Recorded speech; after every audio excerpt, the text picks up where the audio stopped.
listening to The Bradshaw Boys, a podcast where three relatively grown men binge the iconic HBO series Sex and the City. So dust off those DVDs and grab yourself a white wine or even a Cosmopolitan and settle in. Take it away, boys. Welcome to The Bradshaw Boys, a podcast where three guys watch their way through Sex and the City for the first time ever, mostly. I'm Cory Cavin. I'm Kevin James Doyle. My name is Jon Sieber. And we are delighted. We have such a treat today. We are so excited to have our guest on. Please welcome comedian Jen Kirkman. Woo! Yeah. I'm excited. Thank you guys. I'm a huge so fan. glad to have you Thank here. you for joining us. so much This is for so joining us, exciting. Jen. I think we wanted to wait until it actually happened and we're like on mic to completely nerd out, but like we've been like fans of you for years. Yeah. So we're like, That means so much. it's like when the day that like you tweeted us, we're just like, fucking Jen Kirkman. Is this real? Is this actually happening? Oh yeah, we had a lot of texts back and forth. That's being like, so is this real? Well, because I'm from a time, the 90s, where when I started, it would be weird for guys.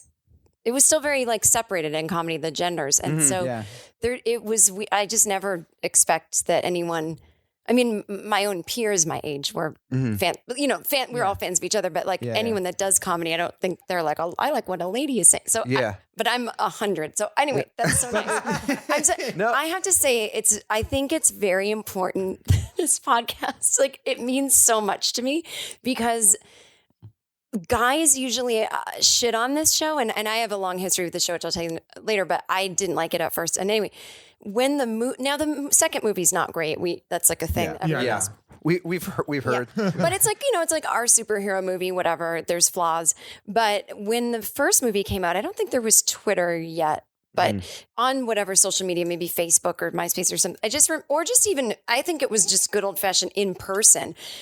Comedian guys and all the ones everyone loves and all the ones that are woke, all those guys were like, this is stupid. You're all acting like assholes. Like that show isn't even good. Why are you excited for a movie? I'm like, because we get one movie and that's just the white people, what? And so the fact that you guys are non-ironically watching it and learning from it and into it, like the fact that you're getting into women's stories, but you're not thinking of it as women's stories. I think it's very important. I think it's good for men. It doesn't always feel that way. Sometimes it feels like we watch it and we just miss completely obvious stuff, and we're like, we're not equipped to do this. That's we fine. are just three idiots watching our way through the show, but that's fine if you missed stuff because you're not a woman and you haven't lived the experience. But when I hear you guys talking and I'm really overanalyzing because I am a big fan. I feel like your friendships have gotten deeper. And in the last few episodes, the way you're talking to each other, I feel reminds me of the women's relationships. Oh, that's so cool. Yeah. And when you talk about, oh, well, Carrie went through this and I've been through something and there's never but I'm a guy. I know I sound like I'm from the 1800s, but any little progress blows my mind. And I think I think it's very important. Thank you very much. Yeah. I think there was, I forget who we had on, but literally, we did an article for Business Insider. Yeah. And it was interesting because it's like, they were like, what would you say to guys? And it's literally given us like a vocabulary to talk about relationships in a way that I don't think I had before, because I don't think guys talk about relationships with other guys in the exact same way as this. And so even just being on a mic, I feel like we've gotten into conversations after we're done that are like things I would never have talked about with relationships I've been in or current relationships. Yeah. And I've been like, I didn't expect. I just wanted to hang out and watch this show with my friends. And I'm like, this has actually helped me a whole lot. Like we got in like an hour and a half conversation about love today on the way home from our podcast. Yes. And we're just like, seriously, just like, what does it mean? Like, what are those? Like, it was something we probably never would have had we not done this show. Yeah, legit totally. Crying or trying not to. I make them. There really are times, like I remember, I forgot what it was. I was leaving work one day and I sent you this long, it was either like a Marco Polo or a long video text about, because we've like established John's wife and I, Katie, who's the voice of our podcast. We have a lot of the same personality. Yeah. And we'll talk about overanalyzing stuff. And I like sent you this whole thing that I was like, it was like a relationship thing. And like, it was basically this thing where I was like, I know we have our archetype things and we talk about like how Carrie does this. And I was like, so I am front loading all of that, and I need you to be like my Miranda in this, like, because there's an episode where she does that to her, and I was like, so that being said, here's what I'm thinking, and because you're we just very like send level-headed videos back and forth to each other, and it was like helping me, like, work out a problem. Yeah, so I think that has helped us with our has deepened our relationships. You're right. Also, thank God Jon is on, because Jon is functional and normal. Corey and I are just like I don't know about that. Yeah, but you're like happily married. That's what it's been great. Jon and I have definitely, Corey and I were close before this. Yeah. We were buddies, but I feel like this has definitely brought our friendship and I think way we've closer. gotten And all closer three of too. us. All three of us, yeah. It's so sweet. And now we're friends with you. Yeah. Totally. Oh, yeah. That's I'm like incredible. the skipper or the Mario Cantone or something. Yeah. Yeah. You're our Stanford. Yeah, Stanford. absolutely. Yeah, exactly. It is the wonders of the internet. It is pretty amazing because it's like easy to be like Instagram stupid, Twitter stupid. But then I'm like, literally through Instagram, that's how I met and spoke to Sarah Jessica Parker. Yeah, that is how totally. I I get could to not sit believe here and talk to you. And it's like because of Twitter and because of It's- yeah. Instagram. Crazy. It's I amazing. know. I've met so many friends on both platforms. Yeah, no, it's great. Can't believe she called in. It's amazing. So let's ask you, what is your relationship to Sex in the City? Yeah, you said This you is started out great. not liking it. Yeah, so I moved. Okay, so I moved to New York in 1997, Okay. and to be a stand-up. But I was a very different person. I've always, you know how it is. You're always a little bit the same person, but you go through phases. So the phase I was in when I started doing stand-up, and again, this is no internet, really, no nothing that we have now. I remember my roommate was just starting to get into AOL, and I was like, that is stupid. Like, why wouldn't you just call someone? And the government's reading that and all this stuff. So when I moved to New York, I was very snobby, and like, you know, there weren't comedy shows like there are now. If you did an open mic, it was like there were dancers and poets and all that kind of stuff. So I thought I was living this like 1950s New York City beatnik life, and I didn't watch television anymore. That was like who I was. And it was probably because I couldn't afford cable, but I made it a thing. And so then like I didn't want anything shallow, but I was like a writer and smoking. Like I was a Carrie and a Samantha. I've always been both, and I'm not just trying to pick the two coolest characters. It comes with its downsides, but I was legit both characters and not even realizing it. And my roommate would have a get together whenever the show started. I don't remember when it did. So, In 98, 99? I think it was 90. I think it was 98. I think 98. Yeah. Well, Yeah. my roommate fact would check that. have a Sex and the City party every Sunday night, and I would be in my room just like, making noise. Like, this show is so stupid, and I didn't even know what it was. I knew nothing about it, and it was literally it would have changed my life to have seen these women's friendships, because I didn't get into deepening friendships with women until maybe like 10 years ago. So it really would have helped me. So the whole time I'm in New York, I'm like, I'm nothing like these people. Meanwhile, like right after 9/11, I like moved to LA by taking a train, very Carrie and Samantha. Oh my gosh. I'd never seen, like, everything was similar. And then I moved to LA for what was my best guy friend at the time, and we were in love with each other. And then I got there and it just blew up spectacularly within 2 months. And I was so lonely, and I was out there for good. Out here, we're in LA. And I was so lonely, I didn't know what else to do. So I bought the DVDs, whatever seasons were going on, because it was still on. And I got into it. And then I started watching the show in LA, and those women became kind of like my friends. And then as everybody was done with the show, I kept watching it over and over and over. And I've seen every episode hundreds of times probably. And I don't even think my closest friends know this about me. It's just something that's kind of on in the background at home if I'm writing. It's just noise, people talking. But I love it. Yeah. And I don't even think it's necessarily funny. Does that make sense? Like, I'm not like laughing out loud. I like these people. And rewatching it now, I realize how lovely, how wonderfully politically incorrect they were in some ways, how it's bad, how ahead of the time it was, whatever. But so that's my relationship with it, is I didn't realize how much I needed these women. And I was like, no, living in New York, and just didn't realize what I had till I left. I think anytime there's fans of anything, I feel like, especially tons of fans, you have to be like, what do they see that I don't see? Like, instead of like, I've done that my whole life with tons of music and movies of being like, I'm better than that. And then I get into it once I find the end. And I'm amazed constantly at how many people talk about the show, like how it got them through stuff. It's not just like, I love that show. I love Curb. I love Seinfeld. It's like people usually have an emotional connection to it, that it's like, this thing happened and this show was like what I went to. And I'm like, that's so special. Yeah. It's unbelievable. That's my wife, Katie. That's her story. When she would go do these contracts and she would know 0 people at a show, she would just watch Sex and the City on repeat because of the familiarity. She had these like friends that she built in, and it was comfort for her to be surrounded, like in the same way you said, just this, be surrounded by this thing that she was familiar with really helped her get through like these lonely phases in her life. And we hear that from a lot of people. Yeah. Well, it's funny. Like, I know that one reason I didn't like the show, and my roommate thought of herself as a Carrie, but only the worst parts of Carrie, like the messiness and there was just a lot of drama going on. I mean, so in my life there was too, but hers was so exaggerated that it kind of turned me off.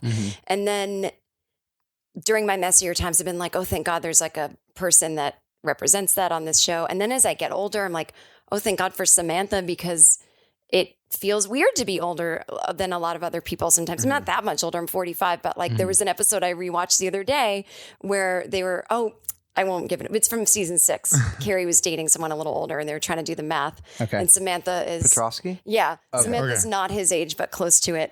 And they're like, how old are you? And she's like, I'm 45. And it was like that. I mean, she seems so much older to me than me, but anyway, it's stuff like that where I'm like, you know what it is we still don't have a ton of shows that show women like that. Totally. There still isn't another one like it. That was one of the things that when I've talked to people and told them about like this podcast and just the show, I was like, it's different when people haven't watched it. They're like, I get what it is. It's like women running around New York and having drinks and dating men. And I'm like, yeah, but it's the only show, especially at that time, of like 4 women in their mid 30s that are like choosing these things and whether they're like, I'm choosing singleness, but like Charlotte's not, she's like trying to get married, but then like showing what it's like at that point in her life and like things not working out, and nothing ever really showed that. Yes. And not really. And like you said, I don't really know since as an ensemble cast. Yeah. Like it happens in some shows with like single characters or like solitary characters, but like, I don't think as a full cast of people. No. And I think like what I like about it too is, what was I going to say?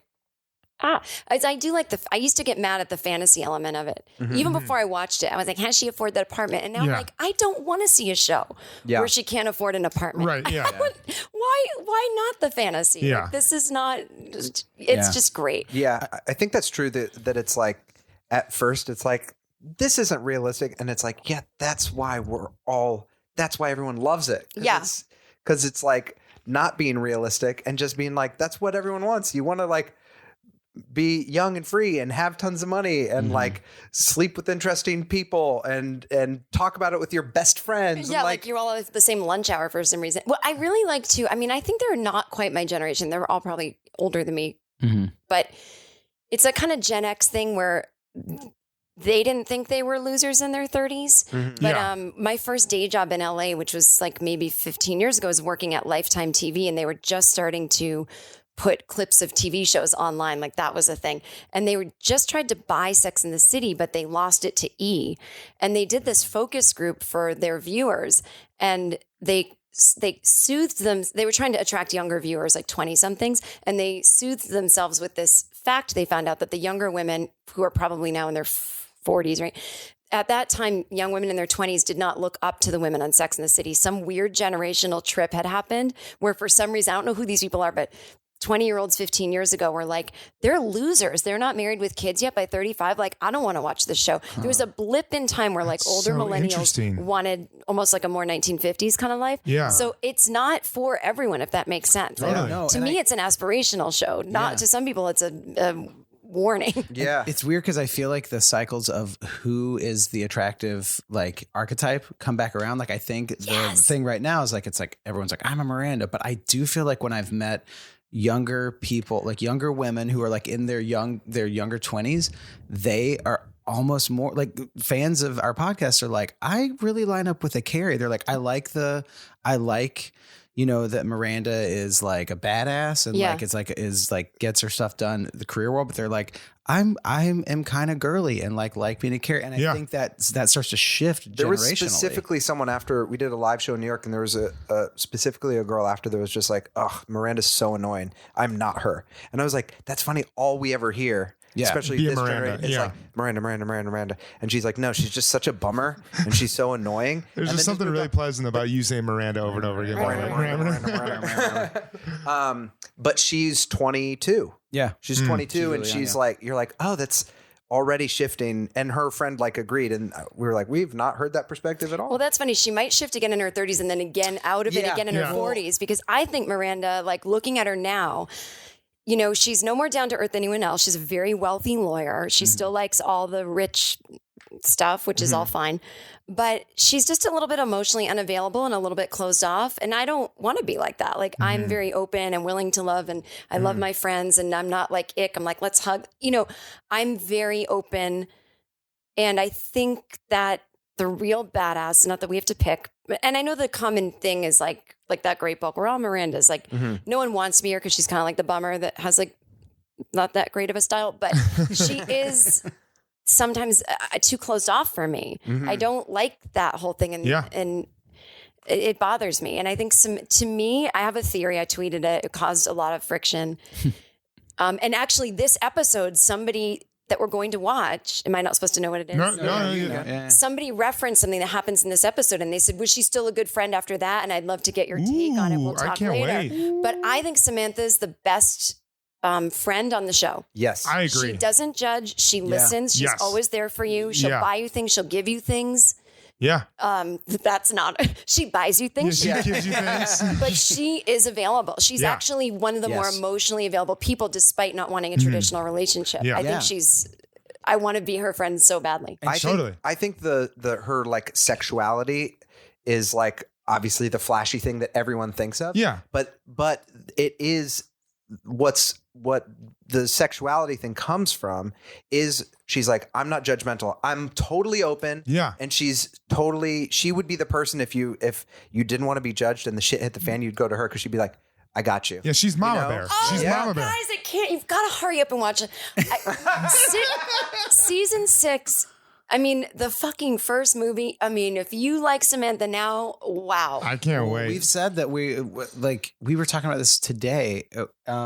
We've said that we have always wanted like an arc from the beginning. We were like, the puns are, you know, they're for a while, they're like, this is ridiculous. And then you kind of are like, oh, I mean, it's Samantha. Their puns are like great.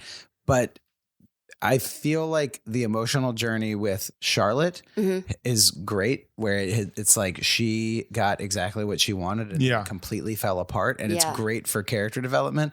And now I feel like we're getting that with Samantha. With like, we watched the one where she's like with Richard, she's like, I can't do this anymore. I love you, but I love myself more. I love me more. Yeah. Yeah. Which is And awesome. I feel like we're like, oh, we're getting a more depth with her than not just a big like sex romp with some jacked guy. Right. Yeah, I Now mean, you're it's showing going to this get so person. good. Don't get me wrong, I love Farmer Charlotte, Luke. her stuff is going to get so good too. Yeah. It's so good. And I don't know why people say season 5 is bad. I think the first 3 episodes we can do without, but it was after 9/11. Everyone was in a tizzy. Yeah. But from this episode on, it's setting the table for season 6. Yeah. And these episodes, I'm telling you right now, this is the beginning of the good stuff. These are I'm good. in. I'm excited. Season 5 is fucking good starting right now. So good to hear. Yep. I'm glad we got that last episode because you didn't like the last episode that we just did. I emailed you, if you make me watch Luck Be an Old Lady, I will kill myself in front of you. I know. And we're like, we can't watch that We're with like, Jen. there's no way that it's going to be that. And it was like, oh, pretty close. Yeah, it was, Pretty it was, close. it was not great. If Ben Weber would have rescheduled, we'd have to be like, all right. I would have like maybe paid you off to skip it. That is so funny. I don't know how much. Instead, we watched it with Skipper. It was like, If you want to know a little behind the scenes thing, there's been maybe once or twice that we've switched an episode We order. had to watch one or two things in order. That's been a while since that happened, but we would have done that. Scandal. well, I think we should watch the episode. It's Yes. season 5, episode 4, and the episode is Cover Girl. Fun. We're so excited. Can't wait. Beyond. All right, we're gonna watch it. All right, here we go. Bye. All right, let's do. All right, sorry. guys. Oh my God, I'm so Let's excited. do this. Let's do this. Hey, Justin. What's up, Doc? We good? All right. You're good How on the does this wine up sound? there? Okay. Awesome. I was asking Justin. Sorry. I was like, John, I was like, yeah, it sounds great. You I know. sound great. I was looking right to at you, Sorry. yeah. Well, You sound great. Your You voice guys all sound great. Your voice, we have fantastic voices, And- all of us. You really do, all of you. Oh, well, I thank hate you. my voice. Oh, stop. It's the same Gorgeous. thing. Because I No, had a that's- girlfriend tell me that my voice sounds like I'm speaking through a pillow in college. Did And I you was did like- you want to eat? That Popeyes sounds like the a whole time? sexy voice. She's like, your voice sounds like it's really exhausting to talk. We can talk about this on Let's the talk about it mic on the button. mic. 5, 4, 3, 2, and we're Welcome back, everybody. And we're back. We're talking Cover about girl. our voices. We Yeah, were talking about we our don't like our voices voices. and why we hate listening to the sound of our own voices. And John, what did you say? An ex-girlfriend told you what? An ex-girlfriend told me that my voice sounds like I'm speaking through a pillow and that it's exhausting it sounds exhausting to talk. And she's kind of not wrong. I lose my voice a lot and I really hate my voice. How long after she told you that did you break up with her? 'Cause that's No, kind did of- I think she broke up with me. Okay. How it long was a double after win. that did you just go eat pot pies? Immediately. I need a Immediately. I pop-up. went straight to Krispy Kreme. That's a little too true. That's a little too I close loved to home. watching this episode with you guys. It was the Venn diagram was- of all of us so perfect. It was Yeah. like the circles of what we are into. We'll go through all of met it, but it was so perfectly in this episode. What a privilege for me. Do you, Oh, man. Do you know about the concept of synchronicity? Have you ever done The Artist's Way by Judy Cameron? I know the artist way. I mean, I'm a real hippie dip spiritual weirdo. Okay. So like half those books that Charlotte was looking at, I'm Oh, like, I want to talk about all what's wrong that with this? stuff. I really want to talk about that but stuff. when I took dance, which I met off camera, off mic, your friend, the Donut Man, yeah. what was your friend's name? Zach? Harlan. Yeah. Or Zach, as I've called him. We talked about Zach too. I just spilled on this couch. Okay. Oh wait, hang on. I have here. It's all right. Yeah, It's Oh my God. What a hero. Corey carries a I'm Tide pen holding with him up at all for a times. hero. And he's got to be strong. And Justin have a gave us the handkerchief. don't worry about it. We're good. But your friend that was a dancer, we were talking about this off mic. What did you just ask me? Sorry. We were saying Synchronicity. Okay. So my dance teacher in college used to talk about this thing called universal syncopation, where if you're driving, just turn up whatever song you're listening to and look at the people walking, and it will match up exactly. Whoa.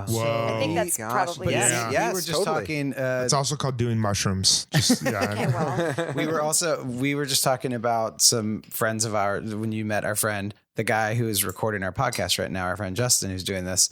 He used to live in my apartment in New York, and there's a plate in that apartment. This apartment, like 20 people lived in it, and it's from our friend, this guy Chris, and it's a quote that he had that just says, If you put on headphones and turn on music, your whole life looks like a movie. I mean, not wrong. And that wrong. seems like universal syncopation. You just put Yeah. that on and walk around, and you're like, everything's moving in time now. Yeah. Well, That's one thing that I will say I'm that living in Garden you lived in State. New York. yes. And now we are in LA. But that is one thing that is nice about New York, that if you walk around the city and you're listening to music, there is this thing where you are like, I feel so cool, or things feel so meaningful. You're like, why It isn't there a does- camera on me with Yes, this it song right feels now? like you're in a montage sometimes, and I always Yes, want. and it's I- only New York. Yeah, and I always want to like feel that myself, and then I wish I had a like quick cut of a camera to see what I actually look like. And there's just sounds in the city, and I'm like, just I walking actually do not want that. Yeah. I never want the fantasy broken. That's so But funny. what is this Well, synchronicity? synchronicity. Yeah. Because I'd have to, I don't know the quick way to put it, but it's like my version of what synchronicity is just like, holy shit, that's fucking crazy. That's like what I think it is. Well, it's like basically it's like the universe, the universe like bringing you things or something, where it's like a thing where you're like, it's coincidences, and it's like you're and putting the word something. coincidence, if you slow it down, is coincidence. So it's not random. Yes, What? exactly. That's it. That is it. That's That's it. Yeah, that's it. I just blew John's mind right now. And he forgot all about that. You blew my mind as much that Amazon existed in that Sex and the know. City episode, Yeah. which Well, it was probably like 2004, right? still, I just like had Yeah, no idea. Like, crazy. she got an AOL email. You've got mail. Yeah. Recommending Amazon titles. They were harvesting data back in 2004. Well, that's what I was surprised about. I mean, I was like, oh, I guess I forgot Amazon existed then. But the fact that they were recommending things based on a purchase, I was Yeah. like, And you're like, oh. oh shit, yeah, this is going That somewhere. was Unless truly, it was one of those things that like showbiz predicted and they weren't really doing that. You know how that happens? yeah. sometimes? But I think it probably was real. Yeah. The synchronicity, and then you can get into it, was basically like, I love Justin. We're at Justin's studio. We've been fans of you for years. I like sitting there, and then Harlan watched the episode with us. Yeah. And there's stuff with donuts, and there was so much stuff with diets, and we've been talking about diets, and I'm just like, I can't believe like I'm sitting next to Jen Kirkman. We're fucking watching Sex and the City with my favorite people in the world. This is what fucking life is all about. Yeah. And there was like, I got teary-eyed 3 times because you guys were laughing at your own guy stuff that you were relating to, but then you were also laughing at like the lady stuff that you probably don't experience, but it was fun.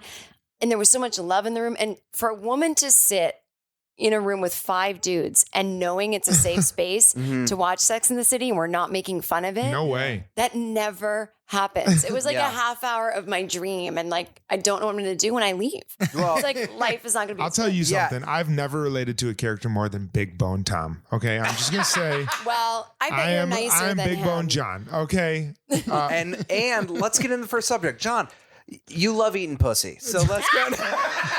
You always show up to the podcast just with the glaze on your face. Okay, I want to start. This podcast is, of course. I actually have a story uncomfortable. about this, and it's really dirty and really personal and really medical, but I just may have had enough wine to tell it. Oh my gosh! All right, let's Jen do some the more recap, wine. but then we got to get into that. This podcast is sponsored by Amazon, Starbucks, Krispy Kreme, Weight Watchers, and Bon Appetit. There's so much product. Yeah, placement. so much product placement in that episode.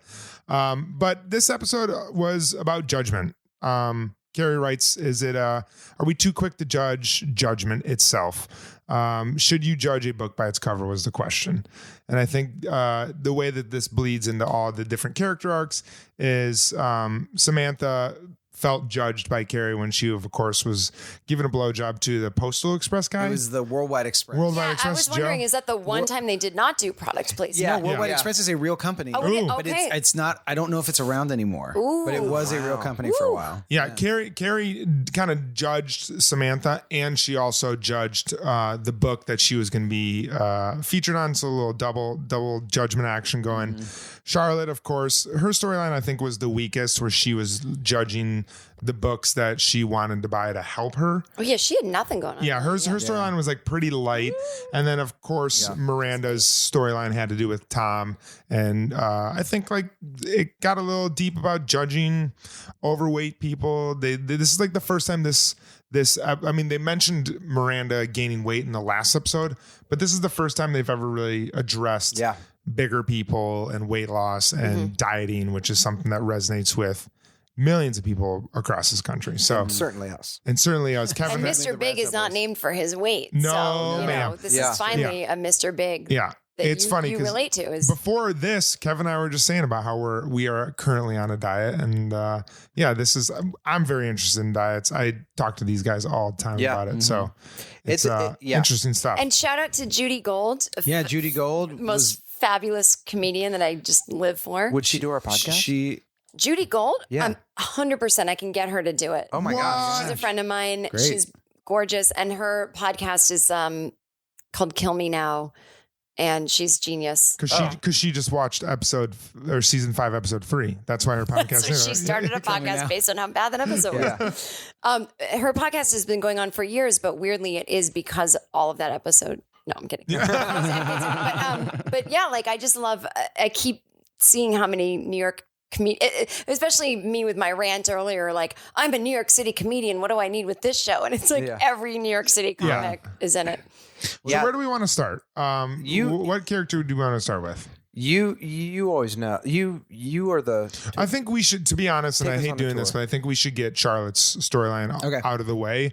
It was definitely the lightest storyline. There wasn't like as much meat to that one. But I still think it's. I don't know if it was Cory or Kevin that said this, but someone that I was sitting with on the couch said, there's not a lot of jeans in this show. Oh, that was Kevin. Totally. It's true. So Charlotte's wearing jeans in this episode, which we actually don't see that much. And you know, you're actually, and I'm not implying that you didn't think about this when you said it, but you're not wrong in the fact that like, if that was supposed to show that she's depressed. Yeah. So maybe they were using fashion in that moment. I just thought of it now as I was saying it. Miranda was wearing jeans too, and both of them were kind of in Barnes & Noble for a specific need. Yeah, Miranda was looking for diet books and she was looking for self-help books, which it was interesting to me that this showed me how much like I think our culture has changed, that she went to the self-help section and there's like, it was hilarious. They play like this, like, oh yeah, with this like brooding organ music sting. Yes. And then I loved that. it was so funny. You guys were cracking up. And I was wondering if you were laughing at how antiquated it was in the sense that now self-help would be, that's there's so many podcasts there's about it. so many podcasts about it and so many books. And it's like, that is like, America loves self-help now. Yeah. I laughed at it because sometimes they'll take a big swing at like a big bit that is just like, like just do and I was like, that was so funny. Oh yeah. It was just such like, it landed with me of just like, like the psycho reference type feel. I'm like, I just loved it. And it was true, like the woman on the floor crying, reading a book. Yes. I mean, even if we are so accustomed to self-help these days, it is still like one of those things. I think we were talking about this even off mic. Nope, it was actually something that happened today at work. But it like that thing where you're like, is that who I am? When you're walking through something and you see someone else who needs what you need and you're like, well, I'm not like that. Yeah. Exactly. Yeah, totally. We talked about that to people like at the casino in Atlantic City, how you're looking around and you're like, these people are like these weird people at the casino, but you're that person as well. Yeah, totally. And I think that bit, it's funny because that bit is very timeless. It reminded me of, you guys know Broad City, like when they go pick up the UPS packages. Yes. And there's Oh like my all gosh, those that scene is crazy, so good. There's all those crazy people like way off in Staten Island at the UPS. Anyway, She has to go to like the UPS factory and they it's show really funny. the people that like work in this UPS factory, and it's genius. There's a podcast. We I can show you haven't the seen video. that episode. It's very, very funny. It's very good. Yeah. Well, yeah, let's talk about Charlotte. She's in self-help. Also, shout out to Myers-Briggs. Oh, we saw that because the book. they pan past and they pass the Myers-Briggs Bible, and we've done a Myers-Briggs episode. And so we've actually dabbled in self-help with Enneagram and the other. So what was happening in the country in which self-help was like, was that the general tone of the country that self-help was like? I think so. I have my first comedy album, which no one should listen to, and I'm not being modest. It's bad, and I'd probably get canceled now if that was a thing that I could get. But it was called Self-Help, and it was from like maybe just a couple years after this episode. Interesting. Was self-help like? And I'm asking generally, was self-help like? Was it something that it was like weird. People made fun of? It was like a weird fringy thing. It was still weird. And I was like, I just heard someone tell me the other day that the head of a major, major studio that everyone on earth has heard of will not hire comedy writers who are in therapy. Really? Today. Isn't that every comedy writer? I don't know. It's like you have to pretend you're not. So imagine 15 years ago, whenever this was, like, self-help was still very strange. And I was into that kind of stuff. And I used to have a whole bit about hiding my self-help books in case a guy came over. Wow. And they were always on my nightstand. And then I would, before I'd go out at night, in case I met someone, I'd put them in the drawer. Oh my gosh. But what happened? What was there one that was a game changer for you that you're like, I read 100 of them, but here's the one that sticks with you?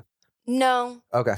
All right. I mean, I wish, but they're all the ones I read are kind of what you're saying, like the Myers-Briggs, and then, a little more spiritual side, like anything that's just like get out of your ego. Yeah. I have to say in the last few years, the self-help books I've read are the better ones, but because they're based in a little more science, like I really love. Would you say now you're living a purpose-driven life? No, I would not. Shout out to Rick Warren. I don't know if I'm allowed to because I'm Gen X slacker. I don't think I have any purpose, but there's like a lot of like.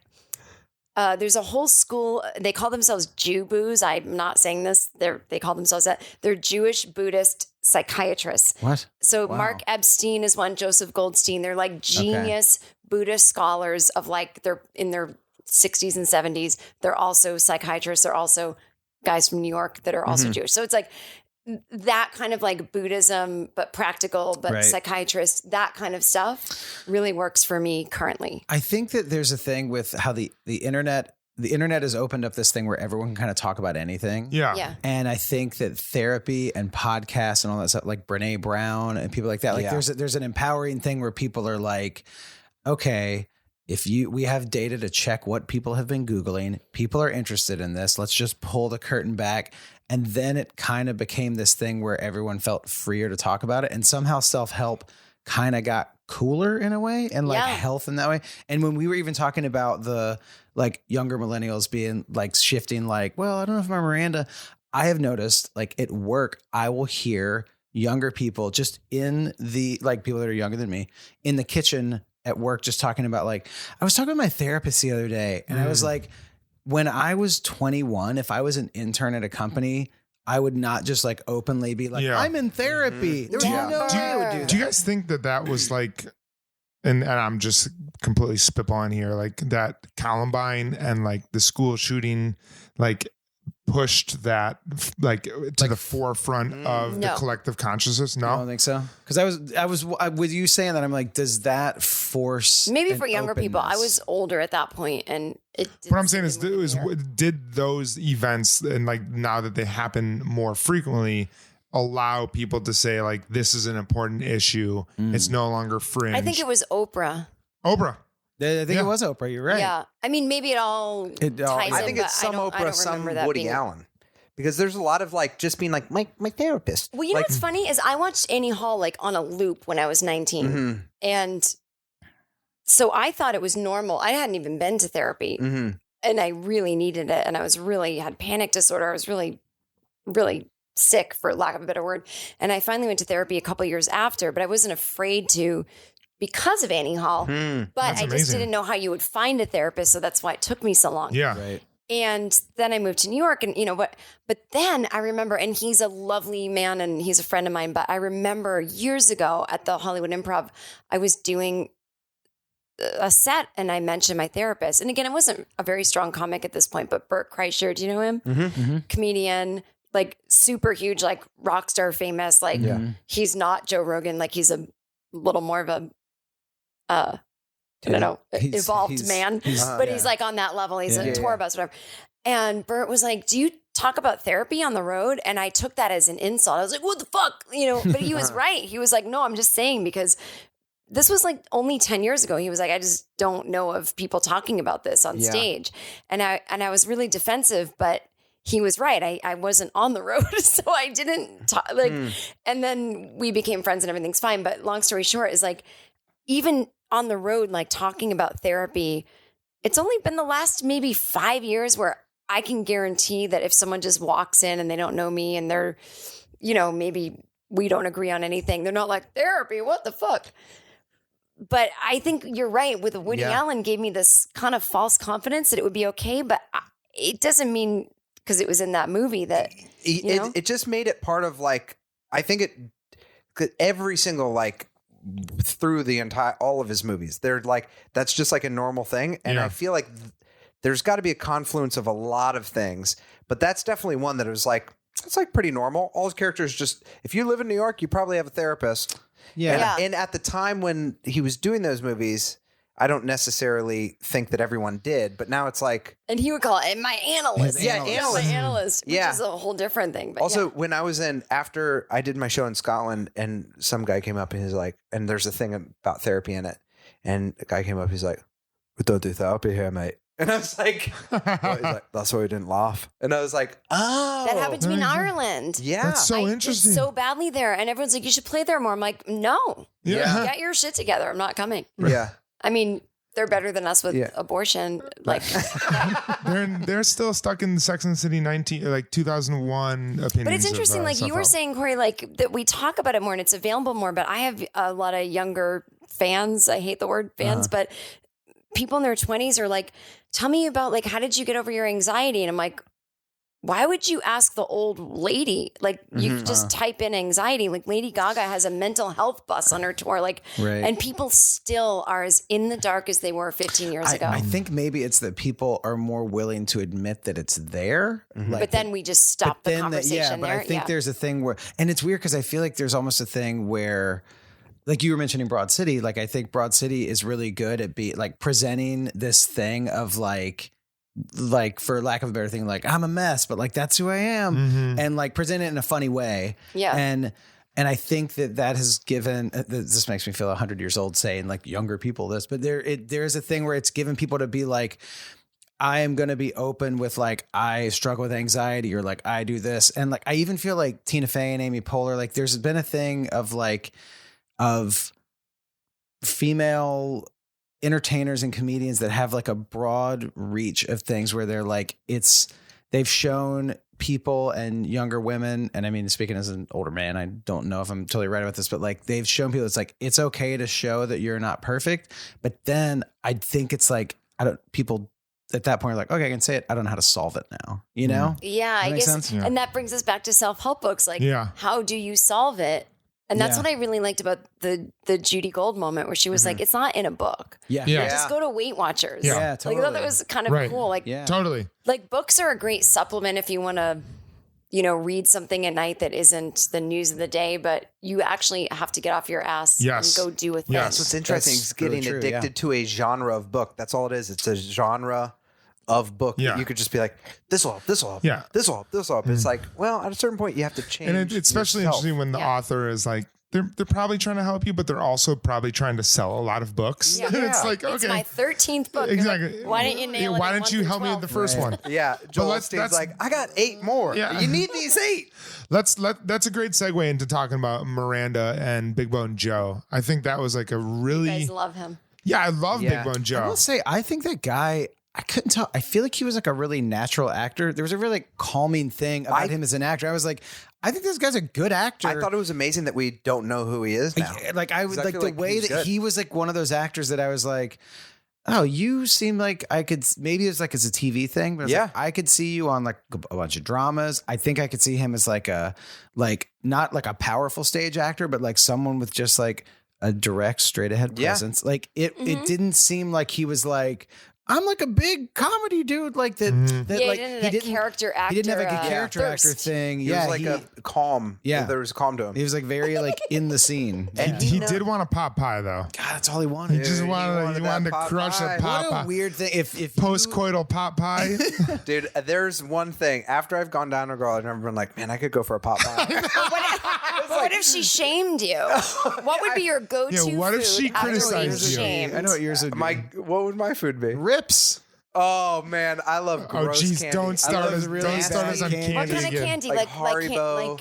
Just but not Haribo. You like B team, C team Haribo. Yeah. Yo, you know Haribo? Do you know Haribo's? Yeah, I know the brand. So Haribo's. But what do they make? B or C team Haribo and Gold Bears. I love gummy bears. But he was explain what Rips are. Rips are like sour straws. Rips are like. You guys, can we not do this again?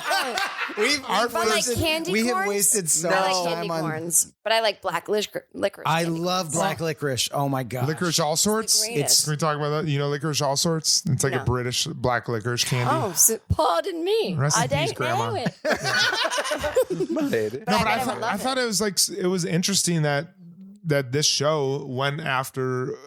At least weight loss a little bit. It was a new thing. It was a new thing for them, and I think they handled it really well. Like I think. Well, it's interesting too because SJP, I know she's a dear friend of you guys, but she's and she's a shorter woman. A lot of times when we think people are taller on TV and they're very thin, it can seem shocking. But she's like 4'9", you know. Yeah. But she's very, very, very, very, very thin, like a size 0. Yeah. And her character, I don't know if this has happened. Yeah, but there's an episode where she's like, shopping is my cardio. And it's like, she just doesn't ever gain weight, doesn't work out. And, you know, they're always eating and drinking. And you're like, how are you so thin? And yeah, they never really address weight. They actually do in the Sex and the City movie. Samantha gained some weight, but it's very minimal. It's not like, did Miranda in real life, what's her name, have a baby? Cynthia Nixon. Cynthia Nixon. Is that why she does have kids? I'm not sure if she has. Like she really. She was 30 pounds heavier in that episode. Like, you'll see in a coming up episode where she has a moment where she loses it. But where did that weight gain come from? Well, I think in the last episode, I remember just thinking, being like, her butt looks like way bigger. I didn't want to say anything on her. I didn't want to say anything either because that's like a subject. I don't know. I didn't want to be uncomfortable. Be like, I think it's okay for you guys to say that. But I think permission for the future. Thank you. It looked like. Do you think that was maybe a little bit of not a fat soup, but a? I'd wondered if they were like through wardrobe and stuff like that. If they were like, this is a storyline thing, we'll just like make her look bigger because of this storyline thing. And they had a whole deal in the Atlantic City one where she was like, I have this sweater that covers my ass because it's so big and stuff. Do you know what's so funny? And God, I don't want to say this. Say it. Well, these episodes, we know that SJP is pregnant, right? Right. Yeah. Yes. She starts to get pregnant. So, and you know the whole feud she's had with Kim Cattrall. Yeah. So it is interesting that Carrie's pregnant, but there would never be episodes about her gaining weight. Right. Yeah. And we're tossing to Miranda's weight problem, and this actress either has gained a lot of weight or she's had to wear some kind of fat suit or implements or whatever. But that it wouldn't. But like, God forbid, Carrie. I'm sorry to say this. I know she's a dear friend, but it is interesting with the complaints I've heard about her. Like, I know that Kim Cattrall was like, does everything have to be about how I'm in menopause and I'm 50 and I'm 60? Yeah. It's just, I'm just throwing it out there. I love them all. No. And I'm actually a Carrie and SJP fan, and I'm not a Miranda or Cynthia Nixon fan. Like, I'm not a fan. Yeah. So I'm not just trying to be a bitch. Yeah. Yeah. No. I think that's interesting because there is, especially, I mean, we've been devoting a lot of our life to and analyzing the show. And it is funny when you realize some of those, like what can be written and what cannot be, and know that there's certain storylines that are there for, like, knowing that a certain vibe of a season is happening because a person's pregnant in real life. Yeah. It just gets meta in a way that you're like, or we can get into it more deeply, but it's like knowing that there's like a vibe between SJP and Kim Cattrall, and watching that, and I'm like, this is fucking crazy. I think that Miranda's character got pregnant, and they're like, that is, if you want to write a show that relates to, I imagine, a lot of women, like post-pregnancy weight is something that is probably more common in women than just women suddenly gaining weight. Yeah. I think like, what's the answer? I Googled. Okay. And they just gave her Krispy Kremes on set every single day. No, Nixon was pregnant on and off screen with her character Miranda Hobbs, expecting a baby.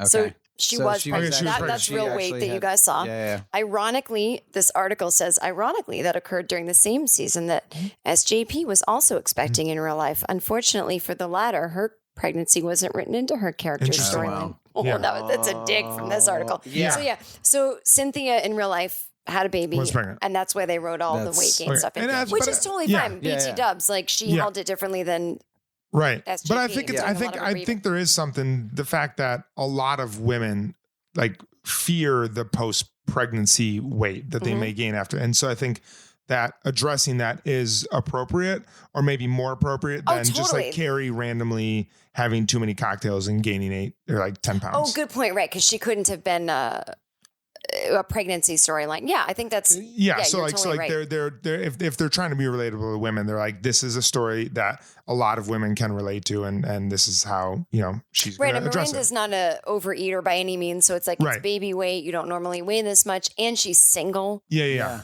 That's a big thing. She does love her Chinese food though. And they've had Miranda's not an overeater, but she'll take cake out of the trash. She'll take cake out of the trash. Yeah, exactly. And the Chinese restaurants do know her order. They do have a lot of food things with her, of just like her like eating like food all the time. I don't know if you guys noticed this, because there was one moment we had to rewind because we were laughing or talking or something. Yeah. But there was another moment, I don't know if you saw, because you guys were laughing so hard at We like the show. We love the show. You missed an SGP line where they were talking about overeating, and she said he overate her. Oh yeah. Okay, I never caught that. Yeah. Oh well, the second that when he's like, first of all, I loved his move of being like, all right, listen, you're a bigger dude. You feel like there's a vibe going, and I love the flirt. And then when you cringed, I was like, oh no, he's gonna be a creepy bad guy. No, I only cringed because I knew Miranda orgasm was coming. Yeah. It was not a feminist moment at all for me. I was worried that she was. I hate Miranda sex. Not a good person. I was worried that he was going to be a creep, and I just got to say it. I was like, listen, Tom. His name's Tom, right? Yeah, Tom. I love that Tom. Listen, bigger dude was like, with a beautiful woman, he shot a shot and was just like, I know we got a vibe. And then the second they went over, I was like, oh yeah, of course he's eating her out. It's like an eating thing. And I was worried they weren't going to acknowledge that. Yeah. That it was just going to be like, they know the eating thing, right? They knew it. They're all way around. too dialed into their puns. Oh yeah. Watching the show, I was like, God, it's still so ahead of its time, because as much as we might see nudity or sex like that is so specific, the like going down on a woman and having like a and coming from the Krispy Kreme like glaze thing. It's just so being good like, how it it's all ties together. there. And he's got baller moves. Like I noticed it again, like when they were in line at Weight Watchers, and she's like, I gained this much weight, and he's like, hey, I wish I was this weight, and I was like. And she's like, oh, Miranda, baby weight. And he didn't even flinch. Like, she might be married. You know, he just stayed in there. Yeah. And then when they're eating the donut and he's like, I know how we could work this off. Like, fuck yeah, big bone. Yeah. He went for it. Yeah. This is my dirty real life story. I'll just say I know this because a friend told me. So you know how like you can have strep throat? Yes. Okay. Yeah. So that if you ever got tested for strep throat, which you just get because it's a virus, it's called strep A, but there's a thing called strep B, which is a thing a woman has in her digestive tract, which you can't get because unless you're in a woman's digestive tract, how would you get it? A man can't have it. Whatever. Long story short. So a woman can have a sore throat and be like, what the fuck? And she can go to a doctor and be like, my throat's sore, but I don't feel sick. And the doctor can go, you have strep, but it's not strep A, it's strep B. There's nothing we can do about it, but you're fine. And wink, wink, nod, nod. And you're like, why are you not worried about this, doc? And the doctor's like, I don't know. Just don't worry about it. Google it if you want. And you're like, okay. And then a friend Googles it and she sees that it's a vaginal / digestive thing where it's not bad. It's just a bacteria that a woman carries. And if you have a baby, it can kill the baby. But if you don't, you can get it in your throat. But how would a woman get something from her vagina into her throat? Unless she was going down on another girl. Someone went down on her and kissed her. So anyway, there's a strep unless B. Big Bone Tom was ready for some pot pie. Big Bone Tom. You can actually, I just found this out. You can get a strep B. Again, a friend told me you can get a strep B from that. So Miranda could have saved the day instead of being like, it's all over your face, you fat fuck. She could have been like, oh, I'm just grossed out. My strep B. I don't want to get strep B. I don't get, or just like, oh, you just touched there and I'm like not a lesbian. I don't want this on my. Yeah. Yeah. You know. We talked about this earlier. I don't want that pot pie. But it's actually very sexy, I think, for men, women, all the genders. Sorry, to do oral sex and then kiss it. Like I listen. right? I'm don't mean to be dirty. I've had a little bit of wine, but he's either had a little bit of wine or he's having a stroke. Oh no, Kevin's dead. But Kevin's dead. I will say, We need I another was branch like, up one. I have very consciously in my head, and I'm blushing because I was like, we don't talk tons about our sex lives on here, but there have been multiple times I gotten blowjob, and I've been like very deliberate to be like, I will kiss you after because I don't want to be.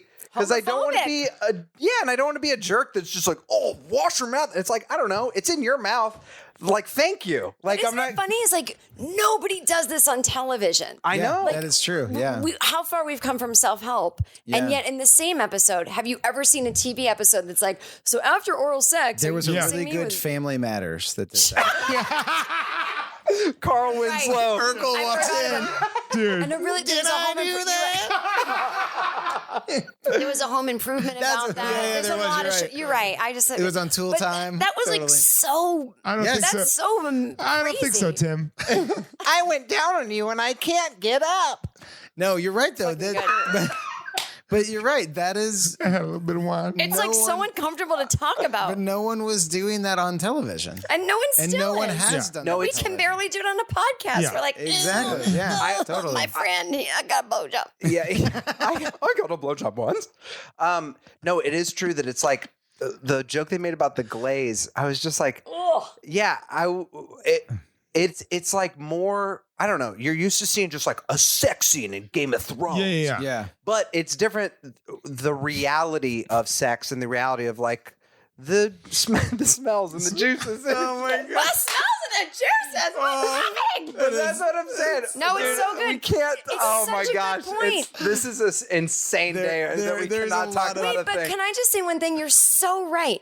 Like when we think about sex in TV shows or movies, Yeah. we think that it has to be sexy. Yes. And that's Right. what people who don't watch the show don't get. It's 50% of the time not sexy. Yeah. Yes. And that's probably why I scream and cringe at Miranda scenes. Because I'm like, Yeah. "Ugh, Yeah. it's so not sexy. Yeah. Yeah. God, I never realized that till just now. Yeah. Blowing my mind. All right, Speaking of blowing. Speaking of blowing, we're gonna hop into. I think the Carrie and Samantha storyline was kind of intertwined. I know that Carrie also dealt with like judging her own book cover, like literally, but there was some tension between Carrie and Samantha, and I'm glad that you said before that Samantha is your favorite friend. She's who you want as a friend, and that people afterwards were like, well, what about after this episode? I don't think Samantha did like anything super wrong. I think like she has great instincts. Carrie did judge her for blowing that guy. Totally. What's funny is like a lot of I have two friends that wrote on Sex and the City. Both are amazing comedians. I've told you my friend Greg Barrett, who wrote the book, He's Just Not That Into You. And you'll see in a later seasons and Julia Sweeney from SNL wrote on Sex and the City. Really? Yeah. So when you get into season 6, call me, we'll talk. But there's a Charlotte entire thing that's based on Julia's real life. That's amazing. Oh, cool. So that's wild. But well, we heard that everything that happens in the show had to have happened to one of the writers in real life. Yeah. That they would put it on the whiteboard. Oh, interesting. And, Yeah. and literally everything that happened. It has to be real. Yeah. So someone hooked up with a big bone dude who wanted a pot pie after sex. That's amazing. Yeah. I don't know those people. I can't vouch for them. But We were sorry. talking about Kim Cattrall and SJP, and you were saying characters. The real. I was saying about her being a friend, how you really value. Like, Oh, and then you really she judged. Oh, the judging, yes. Yeah, And I like don't how- know. so- I was going somewhere and then I forget where I was going, but that's my own fault. I think Samantha has incredible instincts. Like she always yeah, has yeah. great instincts. And like you were saying how people challenged your belief in Samantha being a good friend. And Right. you're like, what about after this episode? And I would respond like, I think Samantha could have communicated a little bit better with Carrie, but her being upset with Carrie was just real. Carrie judged her. Carrie literally walked in and judged her. And Samantha had perspective afterwards where she's like, I walked in on Sanford and yes, it was weird and I judged as well. But that doesn't negate the fact that Carrie did judge her. Yeah. And Samantha picked up on that. And that's why Samantha was being cold, because Carrie was not only judging her, but then poking fun of her and making fun of her. And Samantha's like, that's not cool. I just remember now where I brought up the writers is because a lot of people say Samantha seems like she's insensitively written. She's not a real woman. She's written by a gay man. This is a gay man's approach to sex and life. And knowing that maybe that's partly true, but knowing some of the writers in the show and then also knowing through them that tons of women wrote on the show, this was the only episode that I thought, this is a gay man's version of a promiscuous woman. I don't, or maybe not. I don't know. There's actually been times in my life where I have given oral sex to a guy that I don't know why I'm doing it because I'm literally getting nothing back. He brought you a package. But it's like, it's usually this like shit. It's like usually like this shame-based situation that like, I don't know why this is happening. There's something else going on, but like, the fact that she's getting off on blowing a guy, I just, as promiscuous as a woman can be. Yeah. But she's also coming back from this this relationship. I guess so, but like, what is she? What is she getting out of like, it? why can he finger her for 2 seconds? Like anything? Maybe they would have gotten there, to be honest, had Carrie not walked in. Yeah. That was the only time in my life when I've been like, oh, I see that with this character. But so when if people listen from the beginning of this episode, when I tweeted she's only a great friend, what about this episode? Well, I've written a book, no big deal. Two. Two, thank you. And guess what? We have 2 of them signed, and they're going out to some listeners in this episode. Oh, I would have brought more tonight. I almost did, but I was like, they don't need my book. No, we bought 2 at the. we got But I two would in have the given you free ones. No, we purchase. Oh, too It's part of kind. our podcast model to just lose So nice. money. Our podcast I'll send you money and more. give If it- anyone that listens to this episode wants a copy, I'll just mail you guys Okay, copies. we'll mark Do it. a We'll figure it contest. out. We'll talk Okay. business. But a publicist for a book and a stylist, which that was the only weird thing was like Samantha was kind of acting as a stylist, but this is at least a 5-figure proposition. And I'm saying it because I have not done these things because it was 5 figures. And so when people are like, well, Samantha wasn't a good friend in this episode, she's giving Carrie a $20,000 deal. Yeah. And at the end of it, she was like, oh, I'm sorry. I was judging myself. Don't even apologize. And then Carrie realized she was judging. So this completely, whoever said that this episode proves Samantha's not the best person is wrong. There wasn't a single moment Then one thing that I noticed after, I don't want to jump to the end of it yet because there's more to talk about, but like when they are talking at the end and they kind of like make up and, you know, Samantha says to Carrie, she's like, I can't imagine like what position that put you in or something like that. Yes, amazing. Which is crazy. And also a good thing to say, like when you were trying to empathize with someone and that you were like, instead of being like, I know that was or whatever, she's just like, I can't imagine, like not trying to take responsibility for Carrie's feelings, just being like, I can't imagine what I did. And not that weird apology, which is like, if it bothered you, I'm sorry. She basically like took it all on herself and was like, I don't know how that made you feel, but I can't imagine. I get the sense that she would have apologized anyway, even if she hadn't walked in on Sanford and Sons. Yeah.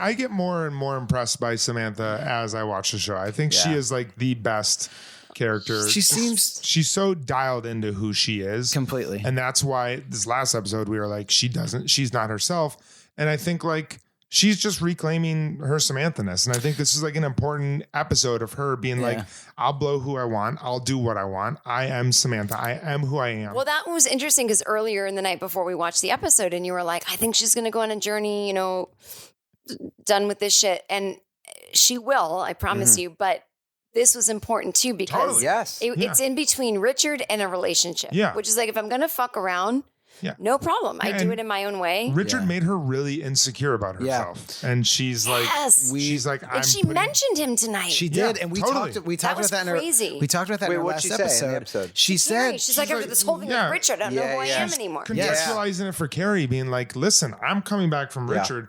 I'm trying to redefine who I am. And you are judging me. And it's like, Carrie was judging. Yeah. Which that's why I thought like her with the Worldwide Express dude, like when you were saying, like, I don't know if she's getting anything out of that. I think his name's Joe, the Worldwide Express. By the way, these boys love Joe. Yeah.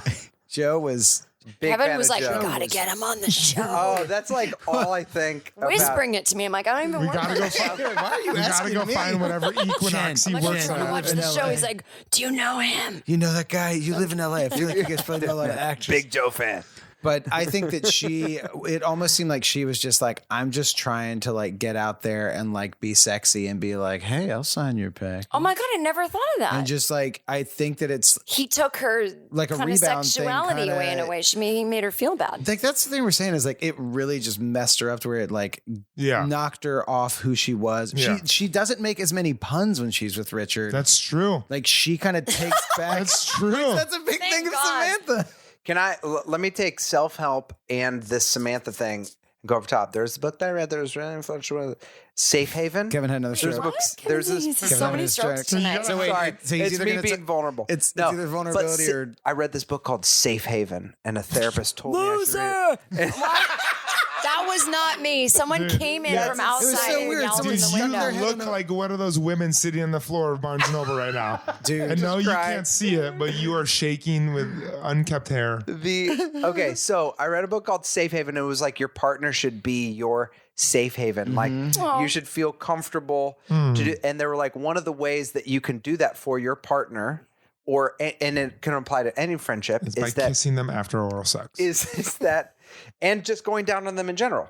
No, but it was basically like what your, I don't know, anger or any of those things are coming from an actual place. And when that person is your safe haven before, then you feel comfortable to move towards them. So with Samantha, what I thought was amazing is they were clearly at a standoff, and it's sort of like Samantha doesn't understand me. And Samantha was the first person to come towards her, Carrie, and be like, hey, this is where I'm coming from, and actually opened up to her and was like, I just want to tell you, we're not on the same page right now, but like, I want to say like this Richards thing's really messing up and went towards Carrie. I disagree. Carrie went towards Samantha.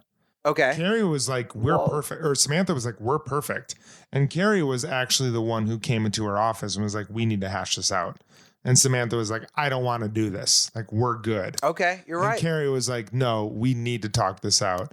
And then she kind of broke through to Samantha's shell. Well, that's a great relationship. They were both their safe havens. They proved to be dual safe haven. Dual safe haven. But it's interesting because there's also a thing when you look at the arc of the show, like when they're this episode, when they're at lunch and they all start joking about it, and then you can tell Samantha's like not having it, and then she's like, I'm leaving. And Carrie's like, what are you doing? She's like, we're going to be late. And then they walk together. There was a thing where I was like, that's actually a pretty mature thing that she's like, I'm mad. I don't want to talk about it, but they keep on being friends. And she's like, I'm going to help you because I said I would. Yeah, we have a business appointment. Exactly. And then she goes and does that. And then she storms out again because Carrie pulls like the judging thing. But there is something like, I feel like we've probably all had it with each other. Like you have with friends, like when you're in like a conflict with someone, you keep doing your relationship and friendship. And then it just sometimes takes time to like break through to that resolution at the end. Well, when you're in a relationship that's maybe not as solid, like just a dating relationship, you might not feel comfortable enough to do that. So everything seems so intense. Let's work this out now, which actually can make it worse. You know? That's true. So that's brings it back to the beginning of this whole episode, which is like the genius of, I'm not going to say female friendships because tonight I have witnessed male friendships in a way. Like I wish everyone could have experienced what I saw off camera. Like you're like, oh my God, my friend who's a dancer just showed up and he danced at my wedding and my wife was crying because he's a ballerina. Like I'm blown away. Tonight was so special for me that just every other day in my life now is just going to be, it's going to be not the night I hung out with the Bradshaw boys and their friend, the dancer, and Justin, the producer. It was genius. But I know what you're saying. Like that's real intimacy. Yeah, is true. Is I'm mad at you, but we're going to the thing and then we'll deal with it later. Yeah. And they actually deal with it in a great way. Exactly. Yeah. I will say with Harlan, the dancer, with all three of us at certain times, there have been times that we've had to hash stuff out in a way that you're like, it's like weird, like that Samantha Carrie thing. What are you laughing about? Nothing. What are you? I'm literally you can say it. gonna cry. Are you? No. What's that? No, I was really enjoying myself. Well, I feel like we've all had shit before and had to sit down and be like hash stuff out. And in that guy way, you're just like it's difficult to express emotions. And then you go through and then you actually feel closer after. Yeah. In a way, but it's always really, really difficult to not just be like, I just won't let it bother me. And then I'll resent you or I'll deal with it or whatever. And so can we link it up while we do our Cosmo rating? Let's link it up. We've never linked it up. We've never linked it up before. We're linking it up. I'm legit crying. Oh my God. We're all holding hands. All right. So unfortunately, this night does have to come to an end. Okay. We need to. Can we come closer to you? We need to come with our. We're all holding hands. Yeah, we're all holding hands right now. We're trying to position ourselves so we can keep holding hands and do our Cosmo rating. Let's all say our Cosmo rating for, and if we get this, if we all say the same 5 is the number, most, right? 5 is the most. Okay. If we all say the same number, I'm gonna lose my shit. This is so tough because I've thought so many things We're all there, holding hands. and then after talking about this, I feel so many different ways about the episode. Things evolve. Yeah. Or devolve. Do you have your rating, John? I think I do. I didn't through have the energy one. of the. Yeah, John, I didn't have one until you mentioned it. Okay. All right, so Oh, gosh. You're gonna try to send it. I have mine. Okay. This is tough because what the night, like the vibe in this room is influencing my rating, but that's okay. Me too. Yeah. Me too. Oh no! Hashtag. Now Oh my God! I literally hate this because I 3, 2, 1.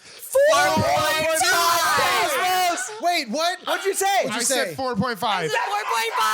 4.5? What'd you say? I said 4.25. You're a fucking idiot. There's the door right there. Leave. Go get a pot pie. Yes. I said 4.5. Listen, hold on, pause. Corey, you always underplay, and guess what? We get join throw us. it. 4.5. It's 4.5. Yeah. Oh my I gosh. felt it in my heart. Yeah. I had This to is a- pull down And you from know what? 5 because I've had such a magical I know. night. I had to pull down from 5 too because I know how much better it gets. Oh my God, I'm Yeah. gonna freak This is Look, Harlan's looking at us. Harlan gives it 5. Harlan gave it a 5. Harlan has not seen the last episode. Oh God, I gotta come back for that. No, we want you for the movie. By the way, I don't even have to be on the podcast. Can I just be with you? Yes. When you watch, absolutely. I'm flying to New York, please, for season 6, the last 2 episodes. Let's do it. I just need, we'll do a big event. because I was alone watching it while the entire world was watching it, and I missed it the first time. So the second time was just me like, no one sees this, and everyone's like, we already did, and I'm like, you're gonna be with us. Yeah, you're gonna be with us. Absolutely. Someone else can do the podcast. No, we're all gonna do it. It's gonna be amazing.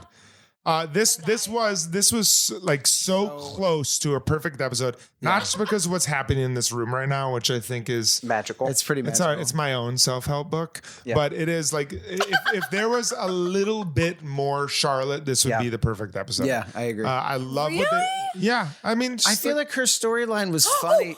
You're gonna fucking love season 5. I can't wait. Wait till next episode. The next 2. There's such good Charlotte, and man, does she grow. And it's sexy and fun and Charlotte. cool. It's cool for all men. I can't wait. Yeah, it's good stuff. Yeah, but this episode was great. I love the stuff with Miranda. I love the conflict between Carrie and Samantha. I think that was like a really great seeing that conflict, and it was a really healthy resolution. And like seeing their friendship kind of level up through that was really amazing. And then this was just like the best company of all time. Yeah. This was such a great night. Yeah. I love you guys. I give it 4.5. The amount of synchronicity happening tonight was magical. Except for Cory's score. Except Oh my gosh. Oh. So the one little side thing, Harlan has never watched an episode with us, but he's been around. And when he popped his head in and then watched the episode with us, I was like, oh, that's cool. This is like a fun night to have him watch. And I have a whole story where I talk about Harlan, and I don't refer to him on stage as Harlan. I call him the Donut Man. So then when they fucking started talking about donuts, it was so I was perfect. just like, honestly, You're with the Donut Man. I was like, could have cried and just been like, this is one of those magical nights in your life where I'm fucking hanging out with Jen Kirkman, watching Sex and the City with my best friend. Oh, by the way, that I've been screaming, do not make me watch Luck Be an Old Lady. Yes. Let me do CoverGirl or Beyond. Yes. But this is The fact that It was truly wild, and I was just like, we're just drinking wine. doesn't This is get like, better than This this. is what life is all about. Plus Joe was in it. Yeah. And Joe Big Joe Bone was there Joe. delivering packages. he's selling real estate in the Valley now, which is Yes. a real dig on people who live in the Valley, which I do. Come on, Kevin. Come on. I didn't say that. Did he sell you your place in the Valley? I don't own No, it. it So didn't. He did works not. at Equinox. Okay. But Kevin judges a man who does. I didn't say No, that. that was Justin. That was our producer, Justin. No, That was actually, his the people. I was sitting right next to you. He's Justin's up there. like, He's laughing. Actually, That was Justin? the That people who sell Swear's real coming estate, right from here. the people who sell real estate in the Valley were people who we rented office space from today. With Ben. We are good people. Oh, beautiful. So I gave a 4.5, but this is my favorite. Yeah. The episode 4.5, and I pulled down from 5 because I could feel the energy happening in my hands. But this is my favorite podcast we've ever recorded. Absolutely. I give the night milestone of my day. 5 Cosmos. There we Yes, go. absolutely. So there we go. 5 Cosmo You guys, wait till the fucking movie. This is we can't I wait. can't take it. This was an incredible was- night. oh. We want to thank you so much. Defend your Do you defend my 4.25 real quick, 4.25? and then we'll wrap it up. I get it. He was just playing it cool. Yeah, he was playing Yeah, cool. I was just, I underplay things. Sometimes I don't want to go too high. Yeah. There were a couple weird music choices in the episode that I There you listened go. into. So true. All right, I'm coming down. I'll join you. I'm at a Yeah, 4.25. I'm going to If go you down there just for the 2 Miranda sex scenes. There you go. 2 Miranda sex scenes that Kevin, if everyone goes down to 4.25, we all have to go down to 4.25. Kevin, you No, in? I'm we all not come going up to down there, but 4.5. I respect it. Oh, you respect it. Yeah. I thought you said you were going down. She's to not going down. She doesn't want the glaze Carrie in her Samantha face. was pretty strong. But I went up. No, but there was the Carrie Samantha thing. There was also a tinge of when they were having their actor fight. There was a tinge of being like, how much of this is real that will come out later in the drama Ooh. of Sex and the City? Whoa. Like, were they using that from a method place? Mm. Who knows? I don't know. But it was great. There was the weird music choices, but other than that, fantastic episode. Touched on mental health. Yeah. Touched on self-help. We did it all. Judy Gold was in Touched on Amazon. Touched on, that was crazy, the Amazon thing. Yeah. That was wild. Jeff Bezos. Yes. Always in our lives. Absolutely. Can't get away from And they're him. all along. Thank you so much for joining Jen, us. Jen thank you so Kirkman. much. This is so incredible. Stop. This is a joke. And as I say, ruined the next episode for me because I can't listen to it because I'm on it. So hurry up and get the next one out. We will. Okay. Thank you so much. Where can people find you on social media? I don't know. Should they?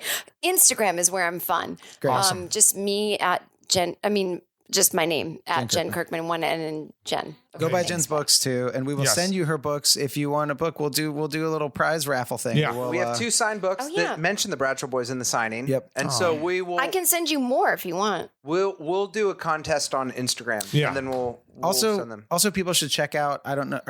People should go see your live shows when you come to. I'll their be in towns. New York if you have New York followers. We do. I'll We be have a lot. at 5 shows at Caroline's in May, 7th through 9th. I'll coming back on the fucking podcast then, and we're right. gonna watch season 6. Can we Yes, come to let's the? Yeah. Can we come to the show Well, I mean, you're comics, so why do you want to come? Of course, though. to hang out with you? Oh yeah, free tickets. We hang. Ooh, Yeah, come let's do it. Thursday, then we Okay. can go out. Perfect. Wonderful. But I'll be in town all week before that. Oh, let's hang. We'll Listen, talk. yeah, Oh, we're this hanging. is great. Easy. Easy. Done and done. We're rewriting Sex in the City, and we're casting ourselves in it somehow. We're gonna do some sort of deal. This is the first time we've announced it. We'll talk more. We'll talk I more just about said it. that. I just said that as a fun thing. I wasn't even talking about that. We'll talk more about that later. Talk more about all this later. Jen, thank you so much for Thank you being so on the much, pod. Jen. You were truly a No, no, no, delight. no, no, This no, was no. such Thank a you. pleasure. Thank you so much. Bye-bye. Bye. The Bradshaw Boys stars Cory Cavin, Jon Sieber, and Kevin James Doyle. The show is produced by Jeremy L. Balon. For more information on the guys, check out their website at bradshawboys.com, on social media at The Bradshaw Boys, and if you see them in the street, tip your glass. Thanks for listening.